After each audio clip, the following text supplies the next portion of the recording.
Bismillahirrahmanirrahim. Assalamualaikum warahmatullahi wabarakatuh. Alhamdulillahi wa kafa wassalatu wassalamu ala nabiyil mustafa wa ala alihi wa sahbihi ahli sidqi wal wafa. Asyhadu an la ilaha illallah wahdahu la syarika lahu wa asyhadu anna Muhammadan abduhu wa rasuluh. Rabbi syrah li sadri wa yassir li amri wa halul 'uqdatam min lisani yafqahu qawli. Subhanaka la ilma lana illa ma 'allamtana. Allahumma 'allimna ma yanfa'una wanfa'na bima 'allamtana wa zidna ilma. Tayyib, barakallahu fikum. Kita melanjutkan hadis ke-37, cuma kita hadis yang ke-36 kita belum tuntas di dalam syarahnya. Saya tuntaskan dulu syarah hadis ke-36. Jadi poin di hadis ke-36 kemarin adalah level-level di dalam amal solih.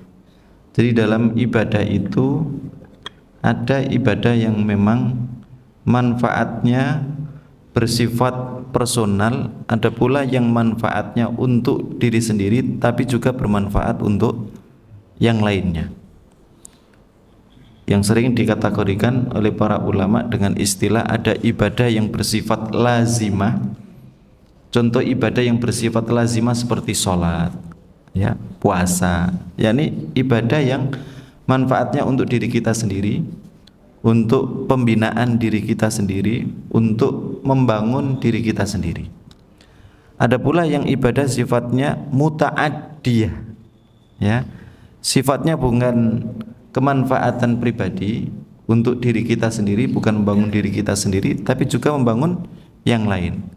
Contoh seperti zakat, ya, zakat, mengajar, dakwah, ya, setiap kemanfaatan yang di situ tidak cuma kembali kepada diri pribadi, tapi juga kemanfaatan untuk orang lain.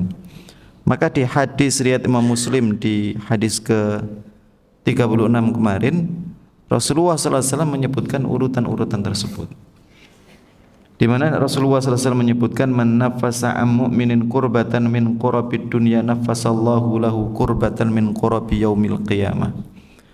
Barang siapa yang memudahkan kesulitan yang dihadapi oleh orang mukmin yang lainnya dari kesulitan-kesulitan dunia, maka Allah Ta'ala akan memudahkan untuknya kesulitan-kesulitan pada hari kiamat.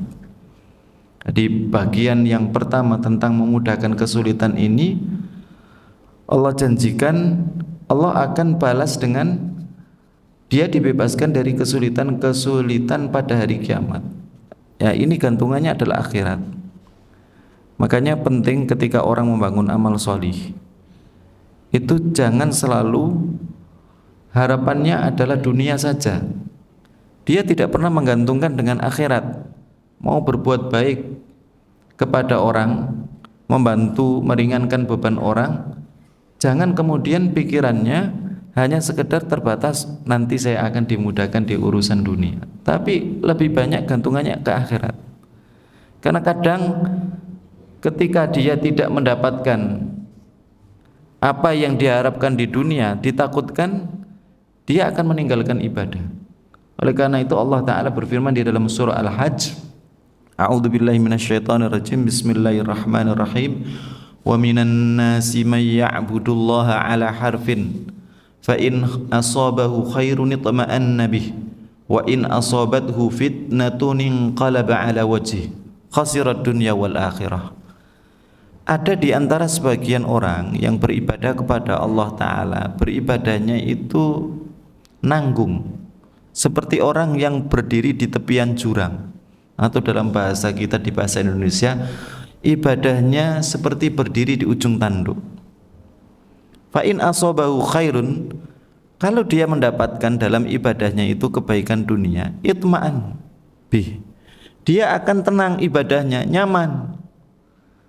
Wa in asabatu fitnatun, tapi kalau dia justru dari ibadahnya dia justru diterpa dengan kesulitan-kesulitan, diuji dengan kesulitan-kesulitan, inqalaba ala wajhi, dia tinggalkan ibadahnya, dia berbalik dari awalnya beribadah kepada Allah menjadi tidak beribadah kepada Allah.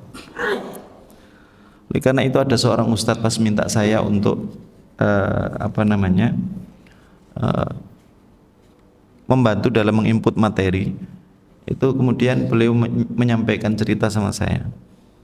Ustaz, saya ini ada salah seorang murid ngaji gitu. Dia cerita tentang bapaknya. Jadi dia ketika ikut di majelis taklim itu sama bapaknya malah dilarang. Bapaknya bilang, buat apa kamu ikut majelis taklim? Ibadah itu nggak usah serajin itu. Kata bapaknya, lihat papi, kata dia. Papi ini jadi orangnya orang kaya. Dia banyak membangun masjid. Kemudian salah satu donatur besar di beberapa pesantren besar. Tetapi justru bapak ini kemudian kena stroke. Ya, dia stroke, kemudian dia down karena dia membuat ukuran dalam ibadah itu. Dia ngelihat teman-temannya yang sama-sama main golf gitu, teman-temannya main golf itu. Jadi teman-temannya itu dia lihat mereka sholat aja enggak, ya, kadang sholat kadang tidak gitu, maksiatnya dia tahu betul, ya. Sementara saya itu sholat wajibnya jamaah, sholat sunnahnya, tahajudnya luar biasa, sodakohnya di mana-mana, wakafnya di mana-mana, tapi kenyataannya malah bapak apa? Stroke. Sementara teman-temannya itu apa? Badannya apa? Sehat. Dia buat ukuran itu, ya. Sehingga kemudian ketika gantungannya adalah dunia, lah, sementara harapan kepada Allah untuk sesuatu yang jauh lebih bermanfaat dalam urusan akhirat, dalam manfaat-manfaat yang dia dapatkan di akhirat itu sangat sedikit, minim sekali. Itu takut suatu saat ketika dia membangun ibadahnya diterpa oleh ujian, maka dia akan berlari dari ibadah. Sehingga kemudian dia minta anaknya, sudah nggak usah rajin itu. Apa manfaat ibadah? Bapak aja kayak gini, dia bilang begitu, ya. Maka harus paham bahwa harapan kita di dalam amal sholih untuk negeri yang abadi akhirat itu jauh. Harus kita bangun lebih besar, jauh daripada harapan-harapan untuk mendapatkan manfaat-manfaat dunia.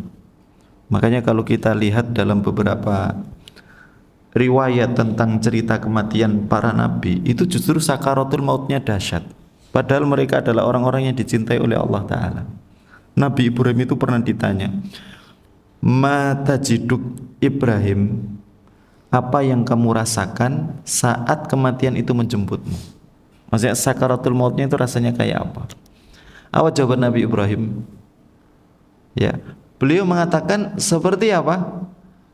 Kakalu bin Muhammad, seperti besi tajam yang bengkok Muhammad yang dipanaskan, disepuh sampai ketika dia sudah merah betul, wudiat fi safudin, ditaruh di kulit yang basah.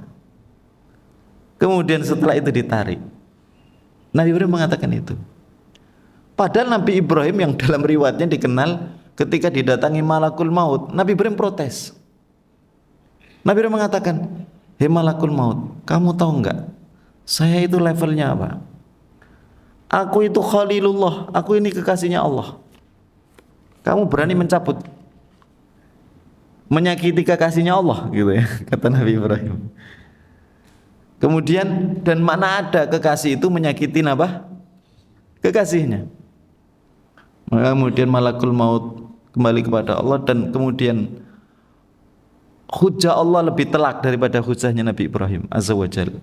Maka malakul maut diperintahkan untuk kembali dan mengatakan kepada Ibrahim, katakan kepada Ibrahim, mana ada kekasih yang tidak kangen, yang tidak rindu ketemu dengan kekasihnya.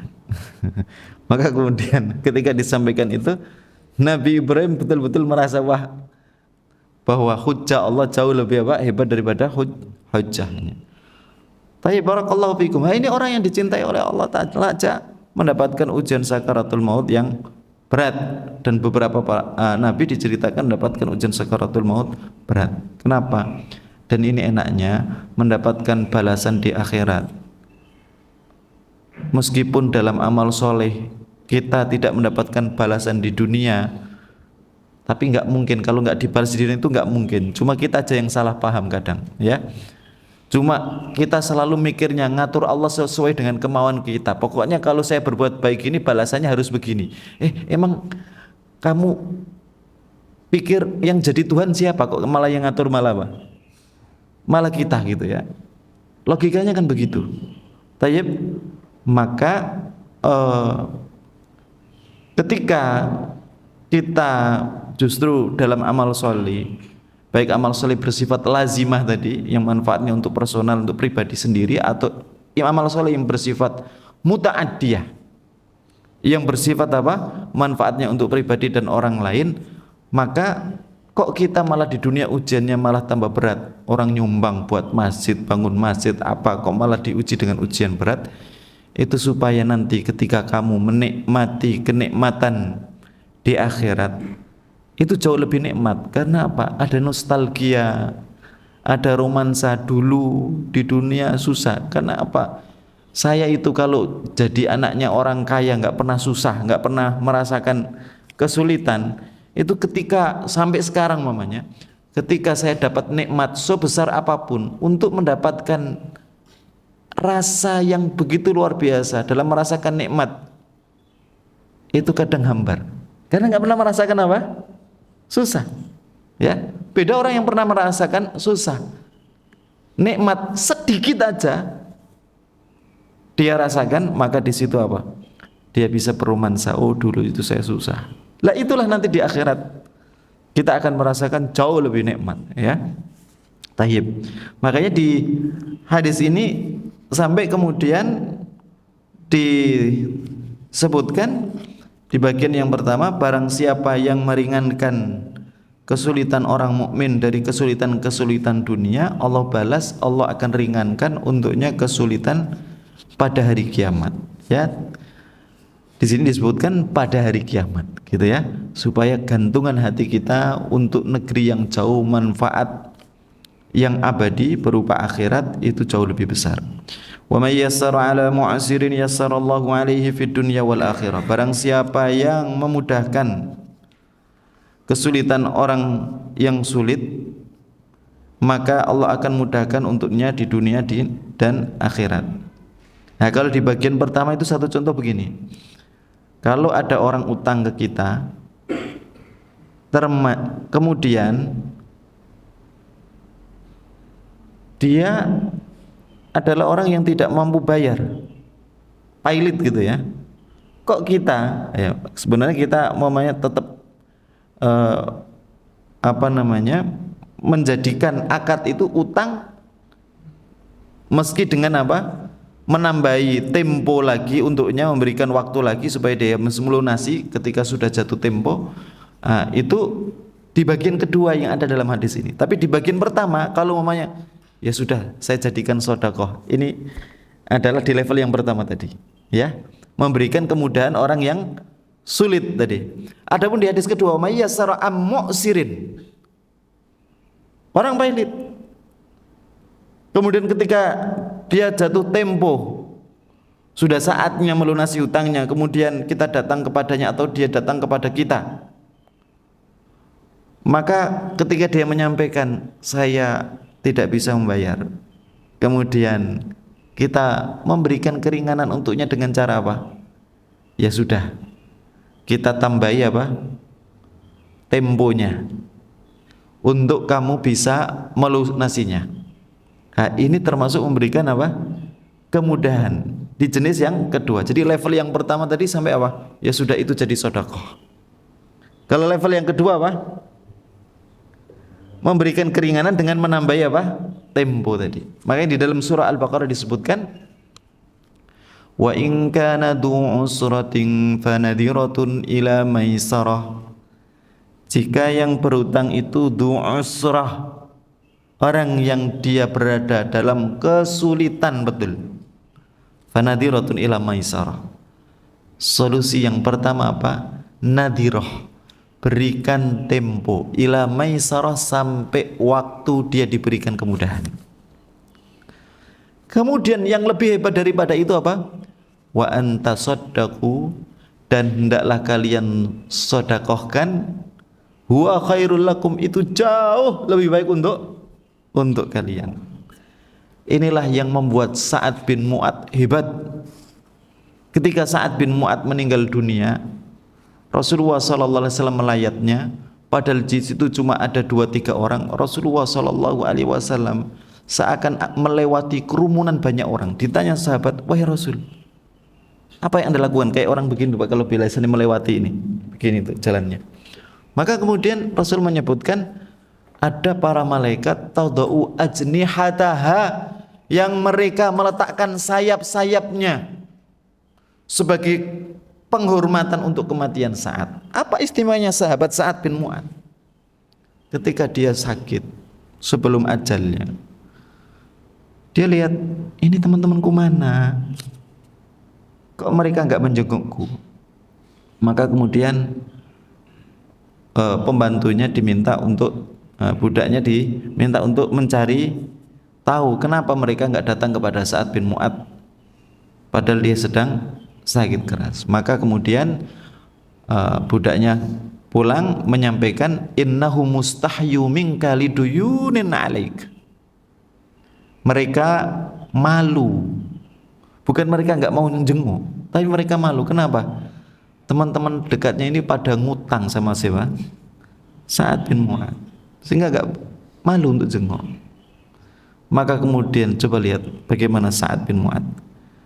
Ala inna dunya qad farraqatil mahabbah fillahi baini wa baina ikhwani. Ketahuilah dunia telah memisahkan dalam cinta karena Allah antara diriku dengan temanku. Maka kemudian ijma'li akyasan, kumpulkan untukku kantong-kantong sebanyak berapa orang yang punya utang kepada saya. Kemudian berapa sisa uang yang ada di Sa'ad bin Mu'adz, kemudian dia isi kantong itu dengan uang, kemudian diberikan kepada orang yang utang, sampaikan hutang mereka sudah lunas. Ini Sa'ad bin Mu'adz, ya, orang yang betul-betul subhanallah, sahabat. Makanya banyak ulama yang selalu menyampaikan sahabat itu adalah wahyu yang berjalan. Kenapa? Wahyu itu betul-betul ringan masuk ke dalam hati mereka, sehingga kemudian mereka jadikan panduan dalam hidup mereka. Ini ya. Tayyib, barakallahu fikum. Kemudian berikutnya, wa man satara musliman satarahullahu fid dunya wal akhirah. Barang siapa yang menutup aib saudaranya, maka Allah akan tutup aibnya di dunia dan di akhirat. Ini level berikutnya. Kalau tidak bisa memberikan manfaat untuk saudara kita, maka apa? Jangan ngasih madorot. Nah, tadi kan yang di bagian yang pertama, di bagian hadis Rasul memberikan apa? Urutan-urutan. Kasih manfaat dengan level tinggi atau berikutnya. Kalau nggak bisa ngasih manfaat, jangan ngasih madorot. Kalau saudara kita punya aib, tutupi. Jangan malah apa? Menyakiti dengan apa? Kita buka aibnya. Ya, maka kita menjaga hak saudara kita untuk ditutup auratnya. Aurat itu apa sih definisi aurat? Sesuatu ma yustaqbahu, ya, dzikruhu, ya, sesuatu yang kita nggak suka kalau disebut ataupun terlihat, itu aurat, sehingga kemudian harus ditutup, baik aurat itu fisik ataupun aurat itu bersifat apa? Batin, aib-aib yang dimiliki oleh seseorang, perbuatan yang dilakukan oleh seseorang. Maka pandailah menjaga, menutup aib seseorang. Makanya Allah itu punya sifat apa? Sittirun, innallaha sittirun. Allah itu sitir, pandai, maha pandai di dalam menutup aib. Nabi Musa alaihissalam, sebenarnya dalam riwayat Imam Ahmad, beliau bersama Bani Israel datang di sebuah padang yang lapang karena lama tidak turun hujan. Mereka berdoa meminta kepada Allah akan turun hujan, istisqa, tapi apa yang terjadi? Langit masih mandul. Maka Allah kabarkan bahwa di tengah-tengah mereka ada yang badannya berlumuran dosa. Maka dia harus apa? Bertobat kepada Allah Azza wa Jalla. Maka Nabi Musa menyampaikan di hadapan Bani Israel, ada di antara kalian yang berbuat dosa, yang dosanya itu menghalangi doa kita, sehingga kemudian langit tidak terbuka dan tidak turun hujan. Maka kemudian ada seorang yang dia menangis, tapi kalau dia ngaku, dia malu karena apa? Aibnya terbuka di depan banyak orang. Maka ketika dia mengakui dosanya, tapi di sisi lain dia malu, langsung turun hujan. Maka kemudian Nabi Musa, beliau agak beliau penasaran. Padahal Allah sebelumnya menyampaikan bahwa karena dosa salah satu dari Bani Israel ini menyebabkan doa tidak bisa menembus 7 langit. Tapi belum ada yang ngaku, kok bisa apa? Turun hujan. Maka Allah sampaikan kepada Nabi Musa. Ketika Nabi Musa mengadukan hal tersebut, maka Allah sampaikan kepada Nabi Musa, wahai Musa, lihatlah rahmatku, kasih sayangku. Ada dari hambaku yang melakukan perbuatan dosa dan dia meminta ampun kepadaku, maka apakah kamu memintaku untuk membuka aib yang sudah aku tutupi untuk dirinya? Ya. Lihat bagaimana Allah punya sifat sitir, maha pandai di dalam menutup kekurangan dan aib orang. Lah, disinilah pentingnya amal soleh berupa apa? Jangan menyakiti orang, memberikan madharat kepada orang. Ya, dengan cara diantaranya sesuatu yang kelihatannya tersembunyi, mungkin orangnya tidak tahu, ya. Tapi Allah Maha tahu ketika kita membuka aib saudara kita, ya. Dijaga baik-baik ya, aib saudara kita. Tayyib, kemudian berikutnya, wa man salaka tariqan, barang Allahu fi aunil abdi madamal abdu fi auni akhi, oh maka al abdu fi auni akhi. Allah Ta'ala akan senantiasa menjamin pertolongan kepada hamba, maka al abdu fi auni akhi, selama hamba itu peduli di dalam menolong saudaranya. Ya. Tayyib, wa man salaka tariqan. Maka dan ini poin penting. Nabi SAW kalau beliau dapat rezeki, beliau sering memanggil sahabat dengan mengatakan, abghu alayya fuqara'akum fa innakum tunsarun bidu'afaikum.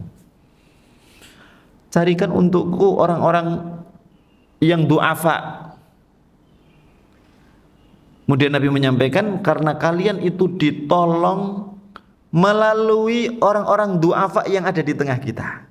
Ya. Dan Al-Quran menceritakan itu. Nabi Musa jadi Nabi Musa ini kan subhanallah. Bayangkan Nabi Musa itu kalau sekarang main apa itu yang tanding UFC apa itu ya. Itu sekali tonjok orang langsung bisa mati kali ya. Memang Rasulullah pernah ketemu, melihat bagaimana Rasul mensifati ya, di dalam mimpinya mensifati tentang Nabi Musa alaihissalam, yang memang Nabi Musa ini apa? Keker ya. Jadi ketika ada 2 orang sedang bertengkar, Nabi Musa ingin memisah, yang satu dari bangsa Bani Israel, yang satu orang Koptik. Dilerai malah orang Koptik ini lidahnya malah menjelekan Nabi Musa, malah ingin menyakiti Nabi Musa. Ditangkis, nangkisnya sekali tangkis tonjok gitu ya Pak ya, mati ya. Maka kemudian sampailah, karena orang Koptik dianggap bangsa yang dianggap orang kerajaan gitu, sehingga kemudian Nabi Musa dianggap melakukan pelanggaran yang kemudian dikejar oleh Firaun, sampai kemudian Nabi Musa alaihissalam berlari ke Madian. Saat berlari ke Madian, apa yang dilakukan oleh Nabi Musa diceritakan di dalam surah Al-Qasas. Melihat dua orang perempuan yang ingin mengambil air, menimba air untuk kembalaan-kembalaannya, yang dia ngantri tapi antriannya nggak pernah maju, kalah sama laki-laki, ya. Maka Nabi Musa kemudian menolong orang tadi dengan dia mengambilkan air untuknya, sehingga kemudian dengan itu Allah menolong Nabi Musa, ditolong oleh ayahnya, dikasih tempat persembunyian, dan kemudian dinikahkan dengan putrinya, dapat pekerjaan. Setelah itu kemudian diperintahkan lagi untuk akhirnya kemudian jalan sampai kemudian Nabi Musa dapat wahyu dan diperintahkan lagi untuk datang kepada Fir'aun. Coba, dikejar sama Fir'aun malah disuruh datang ke Fir'aun. Ini Nabi Musa alaihissalam, ya. Taib, menolong orang yang lemah, maka Allah pasti akan memberikan jaminan pertolongan, ya. Pokoknya subhanallah, inilah orang mukmin, ya. Orang mukmin itu selalu punya motivasi yang tinggi dalam amal soleh. Jadi pikirannya bukan sekedar urusan dunia. Maka ini bedanya orang mukmin dengan kaum materialis, orang-orang yang tidak percaya dengan gaib, nggak percaya dengan Allah, nggak percaya dengan akhirat. Maka orang mukmin kebaikannya itu nggak transaksional, ya, terhadap balasan-balasan makhluk. Dia pikir pokoknya yang penting Allah perintahkan apa, maka saya akan berlomba dan berusaha semaksimal mungkin untuk melakukan itu dalam menolong saudara-saudaranya, meskipun kadang saat itu dia kondisinya juga sulit, ya. Nah, ini orang mukmin. Makanya hari ini mamanya kayak saya itu pas acara waktu demo kemarin itu kan, pas saya taklim di Pondok Bambu, deket rumahnya mertuanya Uya-Kuya. Ya Allah, saya itu ngelus dodo gitu ya. Ada ibu-ibu gitu ya, ibu-ibu rombongan ngangkat kasur cover bed itu, sama ada juga kulkas 2 pintu itu diangkat. Itu akalnya sudah di mana itu, ya. Penjara.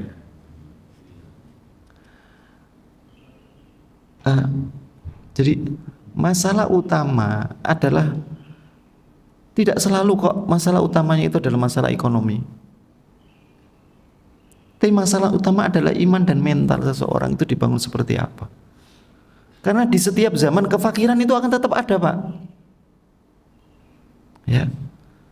Tayyib, tinggal bagaimana mentalnya orang mukmin itu dibangun dalam ibadah, dalam tauhid dia kepada Allah Ta'ala. Di zaman Rasul, subhanallah, banyak orang yang sulit, tapi Rasulullah SAW pernah menyampaikan ketika ada orang kesulitan, coba, ta'amul wahid yakfil itsnain, makanan 1 porsi bisa dimakan untuk 2 orang. Makanan 2 porsi bisa dimakan untuk 4 orang. Lah, ini adalah sebuah dorongan bahwa jiwanya orang mukmin itu dibangun karena Allah Ta'ala, dia peduli terhadap orang yang sulit dalam keadaan apapun. Inilah yang menimbulkan kebahagiaan. Sementara ketika orang tidak punya jiwa kepedulian, pikirannya adalah yang penting saya bangun diri saya setinggi-tingginya, dan dia tidak peduli tetangganya lapar, orang di sampingnya lapar. Makanya sampai coba di dalam hadis disebutkan, tidaklah seorang mukmin dalam kondisi kenyang sementara tetangganya dalam keadaan lapar. Lah, disinilah yang kita bangun. Hadis ini menjadi pokok Allahu fi aunil abdi ma damal abdu fi auni akhi. Itulah Rasulullah SAW yang ringan. Ya, disitulah makanya Abu Umamah Al-Bahili radhiyallahu anhu arba, yang pernah saya sampaikannya ceritanya agung sekali. Abu Umamah Al-Bahili itu ketika dalam jihad minta sama Rasul, wahai Rasul, doakan saya dalam perang ini mati syahid.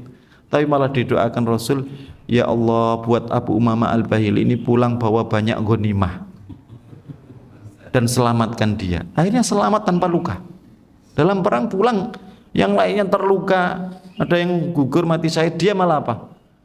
Sedikit pun nggak ada goresan, bawa banyak ghanimah, malah susah. Datang lagi sama Rasul di perang berikutnya, wahai Rasul, doakan agar aku mati syahid. Maka Rasul menjawab, Allahumma sallimhu, Allahumma ghanimhu, ya Allah selamatkan dia, buat dia pulang dengan bawa banyak ghanimah. Dalam 3 kali perang minta mati syahid, jawaban Rasul apa? Allahumma sallimhu, Allahumma ghanimhu, buat dia pulang dalam keadaan selamat dan bawa banyak ghanimah. Akhirnya kemudian dia memohon kepada Rasul, wahai Rasul, dullani bi arja amalina indi, wahai Rasul, arahkan kepadaku, tunjukkan untukku amal yang aku bisa harapkan sangat dekat dengan Allah Ta'ala. Maka Rasul menasihati, alaika bisawm fa innahu la mitlalah, banyaklah puasa karena dia tidak ada bandingannya. Orang yang banyak puasa, banyak menekan dan mengekang syahwatnya, hatinya jadi ringan, sehingga kemudian ketika hati itu ringan, jiwa kepedulian itu jadi apa? Gampang. Ya.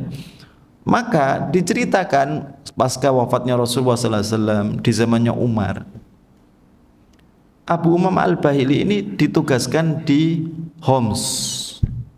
Ya, Homs itu ada di mana, Pak? Ya, di Suriah, ya, di Suriah. Homs. Orang-orang Homs kenal betul Abu Umamah Al-Bahili, bahwa dia itu orang yang ringan tangan.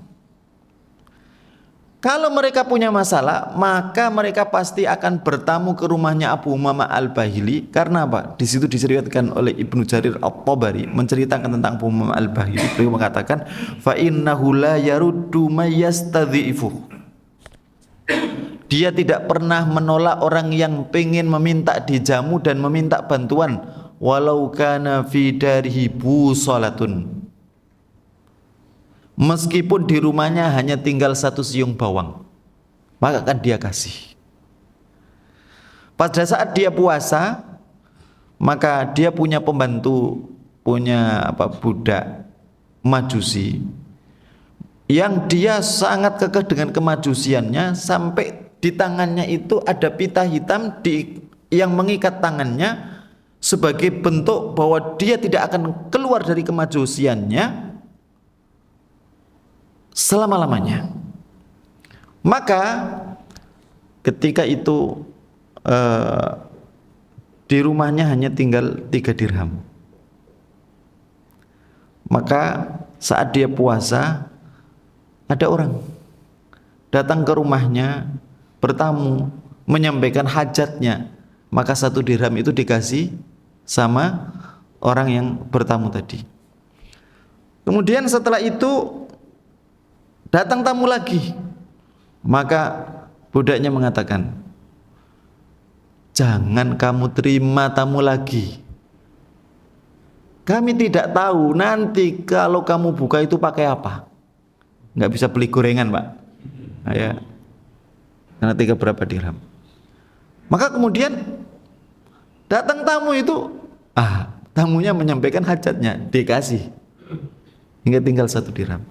Datang tamu yang ketiga, ya Allah, pembantu yang sudah gedeg betul gitu ya, maka subhanallah dikasih bantuan lagi.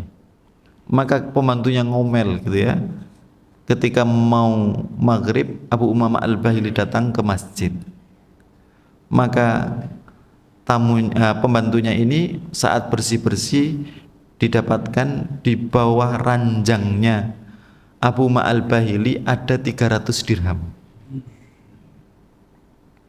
Maka ketika dia pulang, pembantunya mengatakan, kenapa kamu nggak bilang kalau di bawah kasurmu itu ada 300 dirham sehingga aku bisa belikan sesuatu untuk berbuka. Abu Umamah beli 300 dirham dari mana? Maka kemudian diceritakan sama bantunya. Jadi intinya bukan masalah 300 dirham di bawah kasurnya tadi ya, itu ditolong sama Allah Ta'ala. Apa yang dilakukan Abu Umamah Al-Bahili?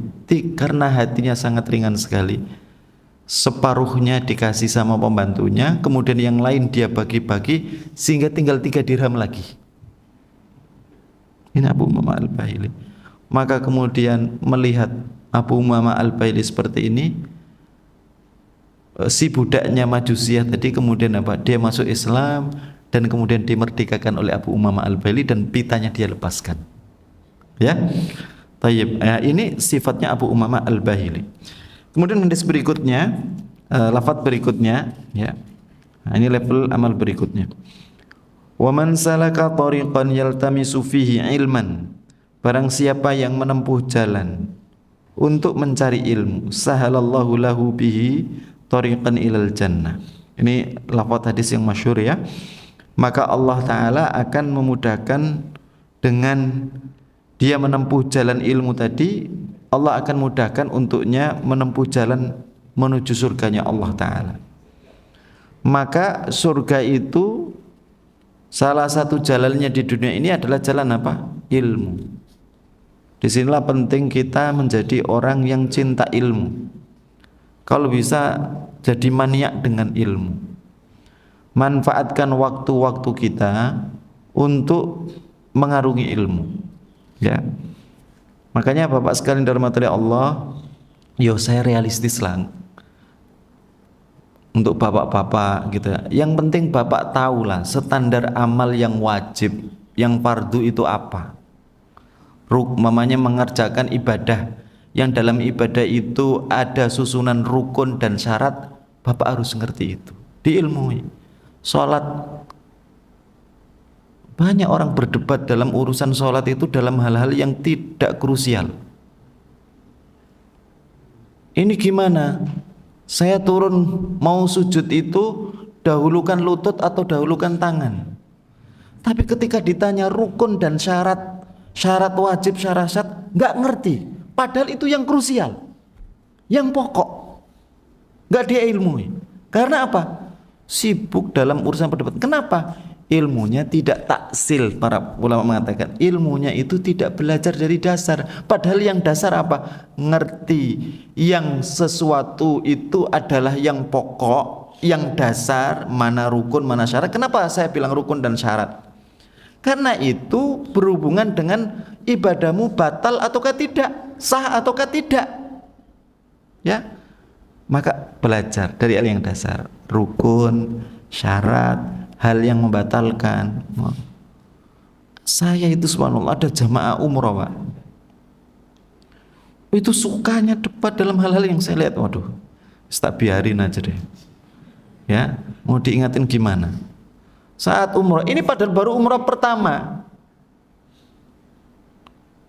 diingetin nanti jangan lepas dari rombongan ya. Subhanallah, dikira Masjidil Haram itu subhanallah ya, kayak Masjid Istiqlal gitu ya. Saat selesai tawaf dia hilang, subhanallah, hilang. Cari di mana ini bapak ini, kan belum selesai. Ternyata balik-balik kepalanya sudah gundul.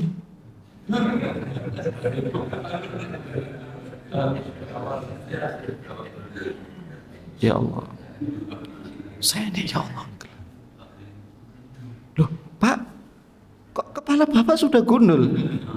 Jadi dia cari toilet, kan tahu cari-cari toilet, dikira sama apa orang, dia nggak bisa bahasa Arab. Maka apa? Sama orang kan biasanya, ayo mau cukur apa?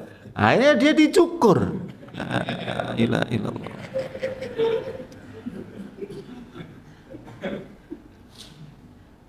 Saya suruh dia untuk bayar apa? Dam. Ya. Kemudian dia apa? Suruh apa? Sa'i. Udah cukup sa'i dalam madzhab karena dia sudah tawaf, dia suruh sa'i, kemudian dia bayar dam. Lah, inilah penting orang memahami dalam ibadah itu apa? Mana yang rukun, mana yang syarat, memahami apa yang membatalkan, ilmui. Ya. Realistis, ya. Sementara debatnya koyok apa namanya, koyok ulama tinggi gitu aja ya gitu lah. Realistis lah kita lah, jadi apa untuk bapak-bapak. Adapun untuk kemudian talibul ilmi mensyarat apa, kenapa subhanallah saya sampai kalau ini talibul ilmi penuntut ilmu itu kemudian saya sarankan, oh kamu ini masih muda menuntut ilmu, kamu harus selesaikan dulu hafal Quran, harus selesai hafal matan-matan, harus selesai ya untuk jadi ulama. Meskipun ada cerita memang ya nggak ada yang telat, ya nggak ada istilah telat dalam menuntut ilmu. Oleh karena itu ada ulama namanya Izzuddin bin Abdus Salam, julukannya adalah Sultanul Ulama, sultannya para ulama. Karyanya itu memang nggak tebal, tapi karyanya itu dianggap oleh para ulama, karyanya itu kalau mamanya dibedah itu bisa menjadi beberapa kitab. Salah satu ulama dalam mazhab Syafi'i, dia menurut beberapa ulama, dia ini belajarnya di usia 50 tahun, Mbak. Artinya baru serius belajar di usia berapa? 50 tahun. Ngejar itu di usia itu. Ya. Cuma tinggal yang memantik apa gitu loh.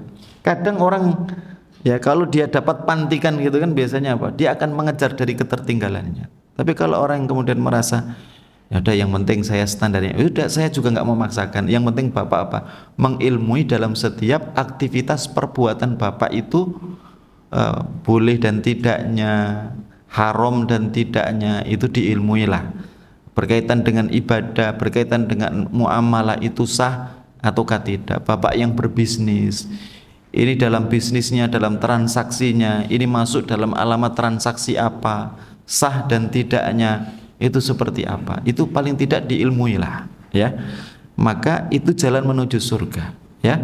Apa yang dilakukan maka itu adalah jalan menuju surga. Wa ma jalasa qaumun fi baitin min buyutillah, tidaklah ada kaum yang mereka duduk di salah satu dari rumahnya Allah Azza wa Jal, di masjid atau tempat-tempat di situ memang digunakan untuk berkumpul bersama dalam mengkaji ilmu. Yatluna kitab Allah, di situ dia membaca kitab Allah. Wa yatadarasunahu bainahum, kitab Allah tidak cuma dibaca tapi apa? Tadarus, dikaji, ada sebuah diskusi. Oh ini ayat maksudnya apa? Tapi diskusi itu dengan apa? Masing-masing punya data ilmiah. Jadi saling mengkaji maknanya apa, dan inilah yang biasa dilakukan oleh para ulama, oleh tulabul ilm untuk mengasah ya tentang pemahaman ayat Allah Ta'ala. Illa nazalat alaihimus sakinah, maka akan turun kepada mereka ketenangan. Ya Allah akan berikan ketenangan. Makanya ilmu itu membuat orang tenang. Kemarin baru meninggal salah satu mufti Saudi Arabia. Karyanya itu luar biasa. Beberapa karyanya luar biasa. Syekh Saleh bin Abdul Aziz Al-Syekh rahimahullah rahmatan wasi'ah wa askanahu fasihah jannati.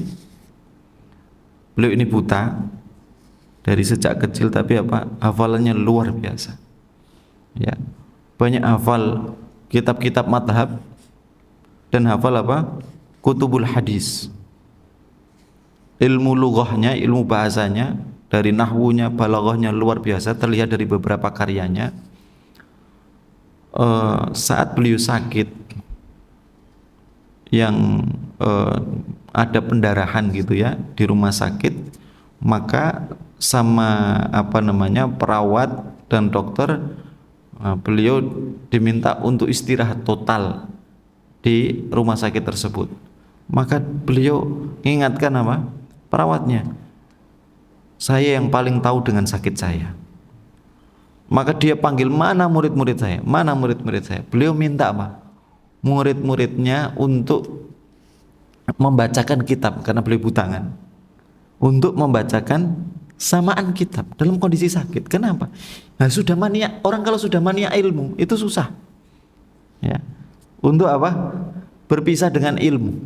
Ini Syekh Saleh bin Abdul Aziz, termasuk Ibnu Taimiyah. Ibnu Taimiyah itu ketika beliau sakit betul, sekeluarnya dari penjara, karena beliau difitnah, dituduh apa-apa, keluar dari penjara, beliau sakit.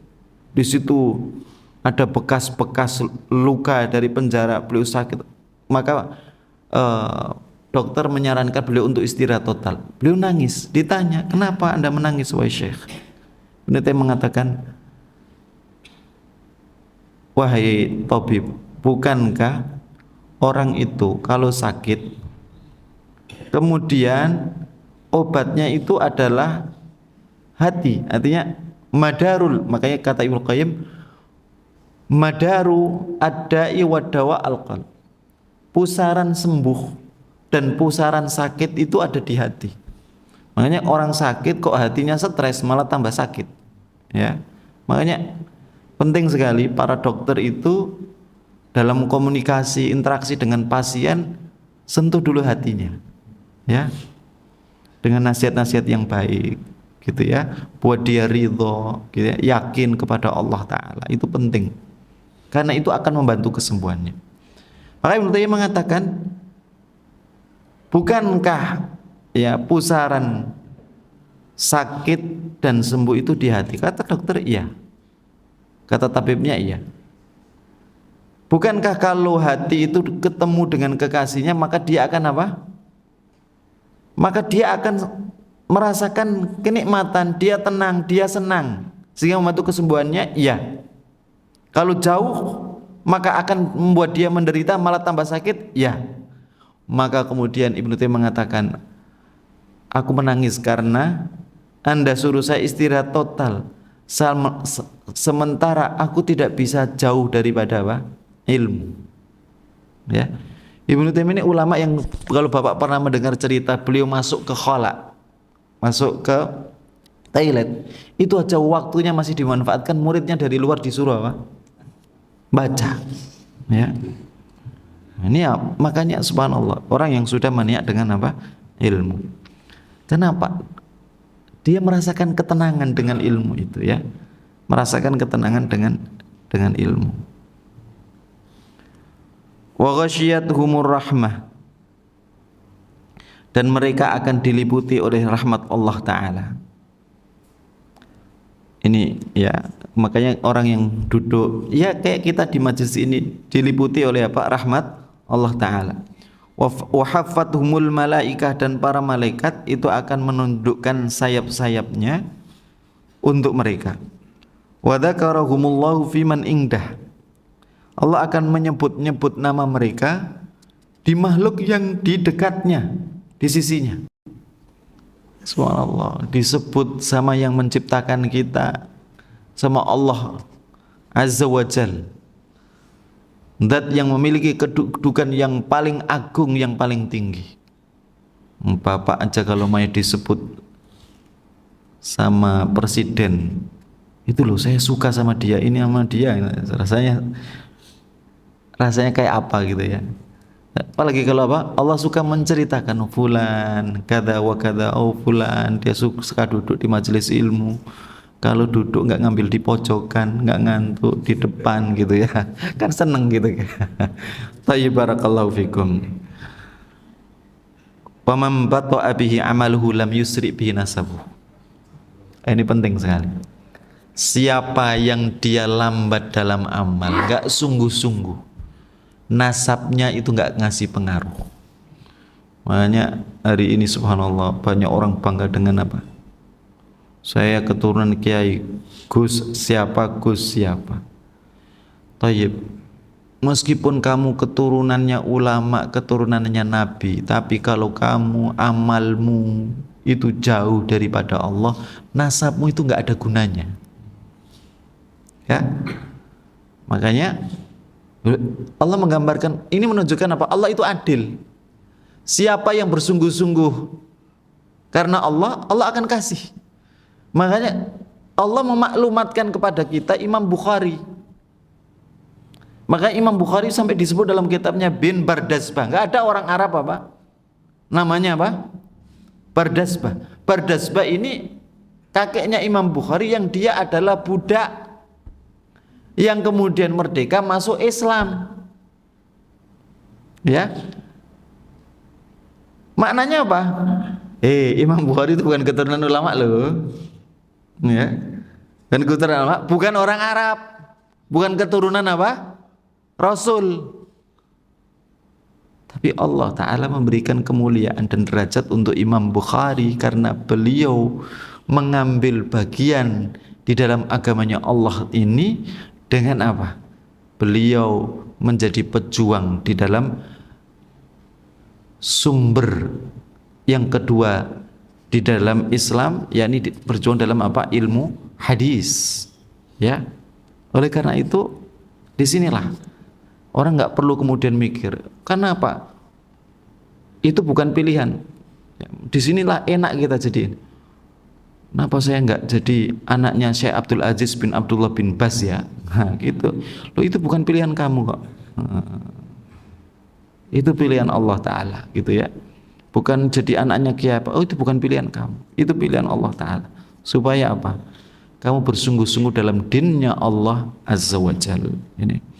Rawahu Muslim, hadis ini diriwayatkan oleh Imam Muslim rahimahullah. Makanya Imam Ibnul Jauzi itu sedih banget. Ini ujiannya ulama. Ibnul Jauzi itu ulama besar, karyanya ribuan, Pak. Ibnul Jauzi itu selalu ngasih nasihat anaknya. Nak, dulu aku itu ketika nuntut ilmu itu harus melakukan perjalanan ke Mesir sampai ketika aku lapar maka aku melewati sungai. Aku tidak mau lama dalam makan, maka rotiku yang sudah kering, aku kemudian ke sungai tersebut, kemudian rotinya itu dia Pak, dikocok sampai jadi bubur supaya Pak, membuat waktunya praktis. Ya. Kemudian beliau sampaikan kepada anaknya dengan apa qasidah gitu, dengan bentuk syair, maka barang siapa yang mencari kemuliaan tanpa susah payah, maka dia mencari cita-cita hanya dengan mimpi saja. Ya. Tayyib. Tapi anaknya subhanallah, diuji dengan anaknya. Anaknya ini subhanallah enggak punya kesungguhan, bahkan kitab bapaknya dijual untuk kesenangannya. Ya. Tayyib. Makanya urusan ini bukan urusan warisan darah gitu ya. Pokoknya kalau bapakku ulama apa? Aku sudah terjamin. Enggak begitu. Ya, semuanya masing-masing bertanggung jawab dengan apa? Dengan amalnya. Allahu a'lam bishawab. Ini yang bisa saya sampaikan. Jazakumullah khairan. Wassallallahu wasallam ala nabiyyina Muhammadin wa alihi washabbihi ajmain. Assalamualaikum warahmatullahi wabarakatuh.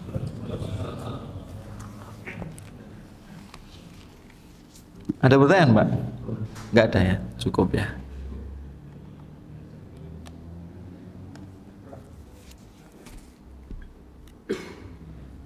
Van. Silakan, Pak. Ayo, boleh, silakan.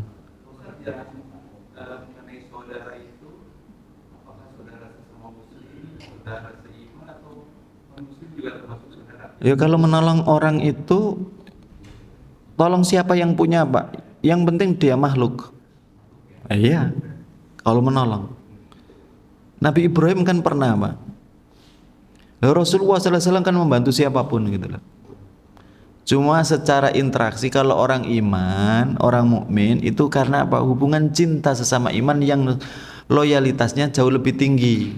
Tapi kalau sesama manusia itu karena apa? Karena Allah memerintahkan jangan biarkan orang. Coba.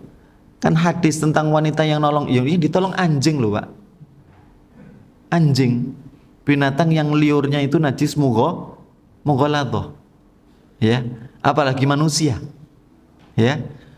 Apalagi manusia. Enggak peduli dia mukmin atau muslim. Maka Nabi Ibrahim dalam riwayat dan ini disebutkan oleh Imam Ibnu Qudamah ceritanya, ketika ada orang penyembah api itu kelaparan, mengemis. Maka Nabi Ibrahim mengeluarkan bantuan untuknya, dan kemudian Nabi Ibrahim mengatakan kepadanya, setelah ini kamu bertauhid ya, masuk Islam ya. Nabi Ibrahim ditegur sama Allah. Ditegurnya dengan apa? Ibrahim, dia itu aku yang menciptakan, aku yang ngasih rizki dia. Tapi aku nggak pernah membuat syarat ketika ngasih. Kok kamu ngasih syarat gitu loh? Akhirnya nggak ngasih syarat. Artinya apa? Wah, ini menunjukkan Islam itu subhanallah. Orang kaum masuk Islam itu jangan kasih paksaan. Supaya orang masuk Islam itu karena betul-betul al-hujjah, karena hujjah. Melihat betul nilai Islam. Bukan karena apa? Dorongan materi, dorongan apa gitu ya. Jadi begitu. Allahu a'lam bishawab. Gitu. Silakan, Bu.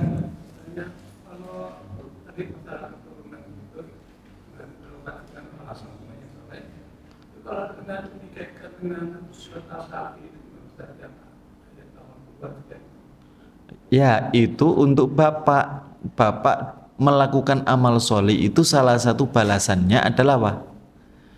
Allah akan menjagamu dan menjaga keturunanmu. Makanya dulu ada orang yang suka ngejek Rasulullah sebelum Fathu Makkah, namanya Abu Makhdurah. Orangnya itu kalau melantunkan syair, suaranya itu meliuk-liuk, enak gitu ya. Maka ketika adzan saat Fathu Makkah, adzan itu dibuat apa?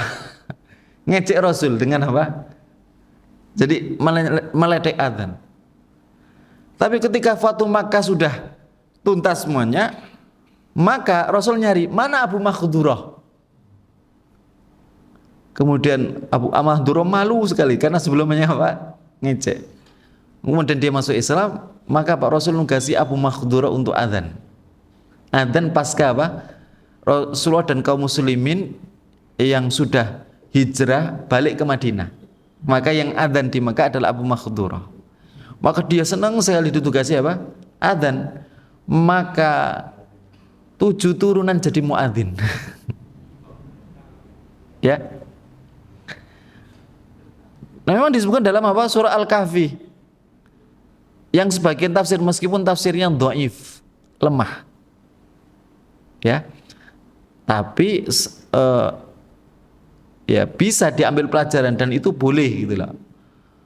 Bahwa di surah Al-Kahfi tentang orang yang, jadi kan ada Khidir ketika menemukan tembok miring, ya kan, tembok miring, kemudian dibangun lagi, diprotes Nabi Musa, kenapa kamu susah-susah bangun tembok yang sudah miring, kenapa nggak pakai apa, ini dijadikan sebagai jasa sehingga kamu dapat apa, upah.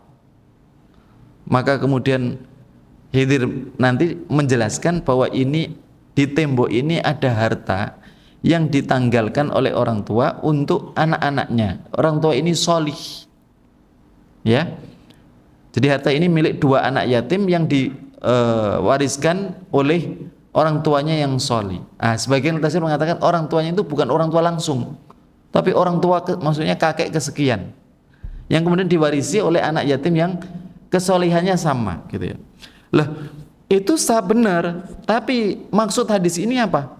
Jangan sampai seorang anak itu ngandalin, wah aku itu adalah keturunannya Nabi, itu nggak boleh. Kemudian apa? Dia berleha-leha tanpa apa? Melakukan amal. Ya, di hari ini kan banyak fenomena itu. Loh, nasabmu itu nggak membantumu. Yang ulama kan bapakmu. Kalau kamu jadi pemabuk ya nggak ada, Pak. Ya nggak ada hubungannya, gitu ya. Maka mewarisi itu bukan cuma sekedar mewarisi secara darah, tapi apa? Maka ambillah bagian daripada kesolihannya, ilmunya, begitu maksudnya, Pak ya. Meskipun orang tua itu salah satu khobar busyra, kabar gembiranya Allah Ta'ala bahwa orang tua yang solih, orang tua yang dia mengambil bagian besar dalam amal Islam, maka Allah akan jaga dirinya dan keturunannya. Gitu. Paham Pak ya? Baik. Jazakumullah khairan. Assalamualaikum warahmatullahi wabarakatuh.